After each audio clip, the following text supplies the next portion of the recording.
Good day, and welcome to our post-implementation review presentation. The members of our team are Thomas Shervanak, Charles Soche, Carla Hernandez, Lisa Snyder, Mina Fa, and Penghua He. We evaluated the recent domain name change project completed by Minnesota State Colleges and Universities. For the last year, Minnesota State has been updating their website and affiliated programs to reference their new domain. The Board of Trustees wanted to rebrand MnSCU to Minnesota State. Part of the rebranding initiative required a conversion from minscu.edu to minstate.edu. EDUCAUSE, a nonprofit association designed to advance higher education through information technology, controls the .edu web extensions and restricts each institution to a single domain. This restriction required a complete conversion of the public-facing web pages. Additionally, any links or references in all affiliated programs needed to be reviewed and updated. This was critical to Minnesota State as over 375,000 students, over 15,000 faculty and staff, and prospective students and parents use the website and affiliated programs every day. The purpose of the domain change is to increase brand recognition as a part of a rebranding effort and to make the statewide system more apparent. The domain change is hopeful to attract more students and to let them be aware of opportunities offered by Minnesota State. The change also offers a better quality experience, which in turn increases enrollment. The information security, privacy, and compliance requirements have been addressed and implemented within the system. The old domain was not as secure. Access now becomes available from a broader range of devices and can freely access the information from different locations by just using the star ID username and password. With a high need for universities to use private clouds for their sensitive data, such as e-services and Brightspace, a benefit for the domain change is providing a hybrid cloud which includes both private and public clouds. Most systems only used community and public clouds for their data, which is not as secure. The information system we are studying is the umbrella network implemented by Minnesota State College Network. The purpose of this project is to create a unified, collaborative brand among the Minnesota State College Network by establishing a domain closely related to the Minnesota name with the ultimate goal of attracting more students and offering a better quality experience. The application is cloud-based, so it is not necessary for additional applications to run in a synchronized manner. SharePoint provides the intranet portion. Oracle and Microsoft SQL servers are used elsewhere inside the organization. There are several integrations where information from the student information system are brought into web pages upon a user entering proper credentials. E-services is probably the largest component of this, but there are links to some report generators that are available to the public through the website. Infrastructure as a service, platform as a service, and software as a service are all used depending on the application. The cloud service being used is Microsoft Azure, and more items are being moved. The direction is to use a cloud-first strategy, which means that for any new applications and services being developed, a cloud solution needs to be considered first. If the solution is feasible and provides proper security, it should be seriously considered. For those items where the cloud solution is not a good option, an on-premises solution should be considered. They were able to transfer everything to the new domain name in the required amount of time with little to no downtime. As for growing and changes in the environment, the system does not have high need. Scalability refers to the system's growth, and this system does not have gigantic leaps of new end users, besides changing of students with graduation and admissions. Overall, the system has room to grow, is maintainable, and is highly available for all the end users. The minstate.edu domain is for public access, which means anyone can go on that domain without needing any credentials or permission. Anything using the new .us domain will need credentials. With the new domain name change, Star ID is the standard and used for access to the SharePoint sites as well as other intranet access. Students usually create this ID and password when applying to colleges in Minnesota. Star ID is a login that has a username and password that allows Minnesota State students and staff to log into higher education websites. The majority of the internet and intranet pages, documents, and information are cloud-based, with a few servers located on premises, which is in a center that hosts mostly everything for the state. The cloud-based servers include backup and scalability based on usage needs.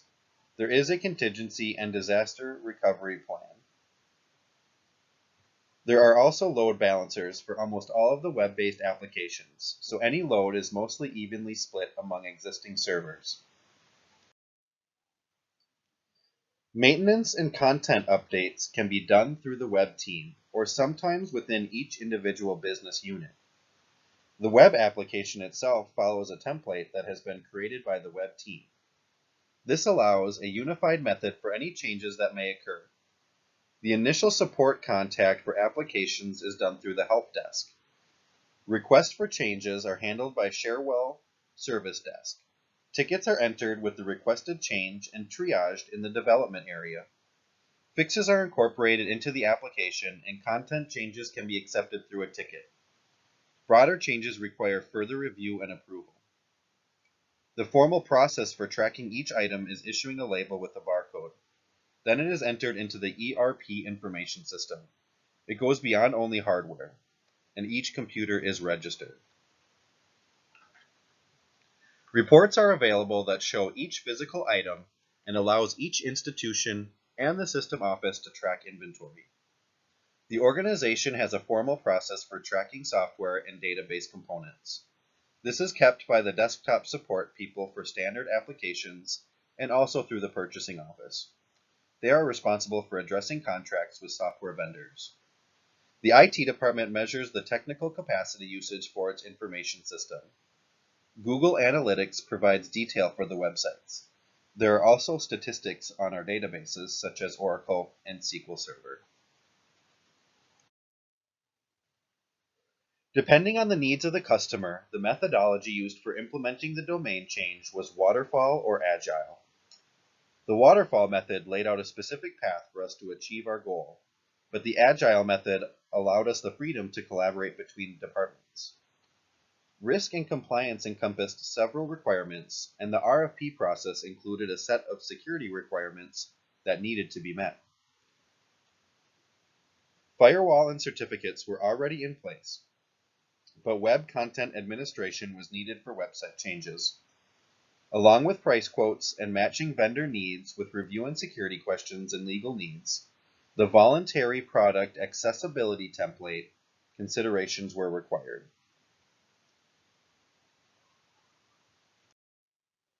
The Board of Trustees authorized the need for the domain change and consulted with an analysis to identify the areas that needed updating. The project was assigned to Ross Burnt, Associate Vice Chancellor of Infrastructure. Once identified, the implementation costs included time, person hours, and other expenses. The process relied heavily on other IT resources for an entire year that delayed numerous other projects. Tier planning was developed based on importance and complexity, but changes were managed through the formal Change Advisory Board.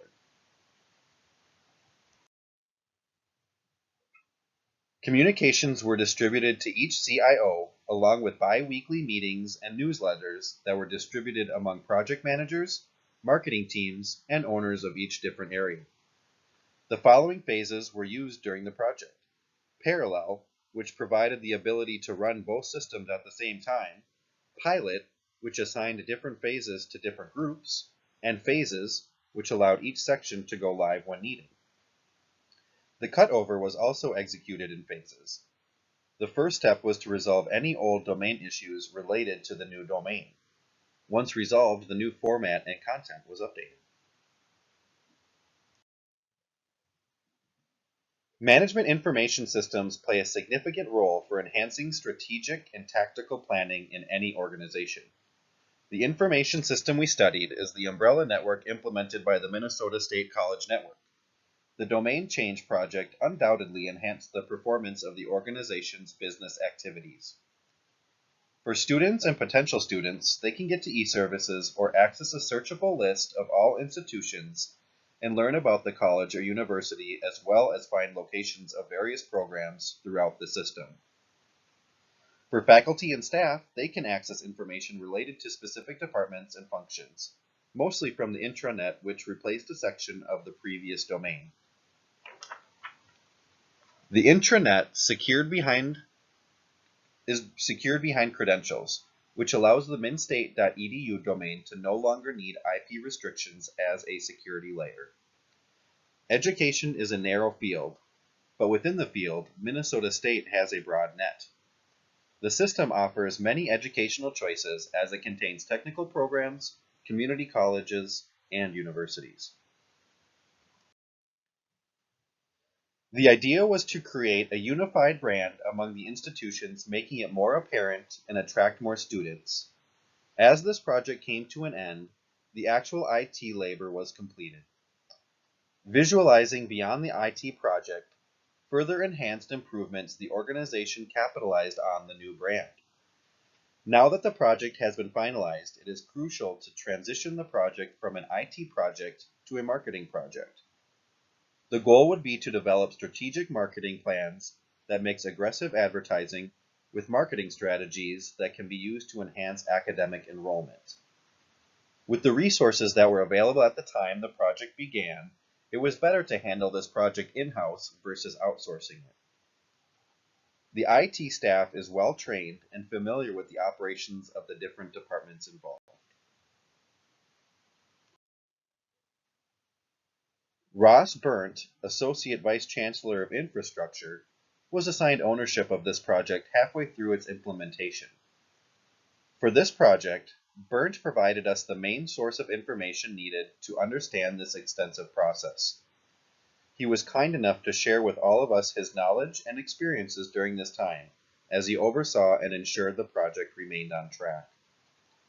In addition to Ross, other key individuals on this project were Kurt Reinhardt, a consultant, and Christine Benner, who was the project manager and coordinated all the communications to campus chief information officers.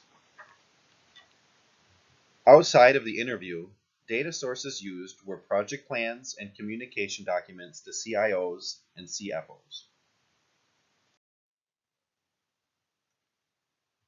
Stepping back from the research, one of the major takeaways from working as a team on the PIR project was the gained insight on the general process of a domain change. We learned how extensive and critical each step is and how many systems overlap, making something that seemed simple much more complex. Along with the overall insight, we were able to visualize the amount of workforce and time a project of this magnitude actually needs. A plan will always need to be implemented. However, even with an outline and a plan, room for delays and setbacks need to be considered. Outside of examining a project done by someone else, our team learned and put into play skills needed for effective group projects. Just like Ross and his team, we had to define our goals week by week. We also had to decide how our group members would distribute the workload and meet the deadlines given to us. In the end, the project also helped us understand that in any type of career, we will need to find ways to embrace teamwork, because working together is only possible when everyone on your team is working toward a common goal. Thank you.